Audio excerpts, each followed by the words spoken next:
Мен кезінде риэлтор болып жұмыс жасаймын. Немного предыстория, потом барып сендерге экономиканы түсіндіріп, осы жылы нақты ақша табысқа келетін стратегиялар жайлы айтамын. Күте тұр. Мен кезінде риэлтор болып жұмыс жасаған кезде маған квартираны сатып алуға келетін адамдар екі-ақ группаға бөлінетін. Ойлашы. Екі-ақ группа. Бірінші группа ол өте бай адамдар. Им делать нехуй. То есть, әшейін ақшасы бос тұрады, квартира алып қоя салу керек, чтобы сдать в аренду. Ал екінші группа малын сатып, бір-біріне кредит алдыртып, әрең дегенде первоначальный взнос келетін адамдар. Ақшалар жағдайлар жоқ. Қазақстанда орта класс примерно 5% шығар. Болды, қалғандары слишком бай емес, слишком кедейлер.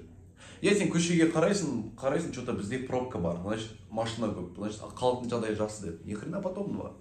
Мен бай адамдармен сөйлесем, мен Астана қаласының депутатский городокқа барып келгем, BI групптың коттедждеріне барған, мені шақырған қонақ ретінде, консультация ретінде ары бері. Ол жаққа келген кезде бір семьяда кем дегенде 7 машина. Оның ішіндегі Hyundai Elantra мен Cobalt какой-то 2 машина, ол просто так тұрған машиналар.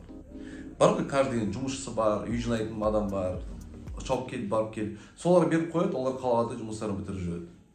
Мен қазіргі таңда бокспен айналысам, менің тренерімде бір клиент бар, где-то 7 жастағы пацан, и сол пацанның водителі эскалейтпен жүреді. Айтым келіп тұрғаны, сендер көріп тұрған машиналары примерно кейбір отбасыларда вообще машина жоқ, на всю семью одна машина, кейбіреулерінде 7-8 машинадан. Қазақстан дейтін ол өте бай адамдар мен өте кей адамдар бар. Орта класс бар жоқ 5%. Егер сенде ипотекаң бар болса, егер де көтасында көлігің болса, егер сен тапқан табысың өзің жетіп жатса, құттықтаймын, сен орта классқа кіріпсің. Вот солай. Окей, экономика жайлы айта кетейін. Мен сендерге бір нәрсені түсіндіремін.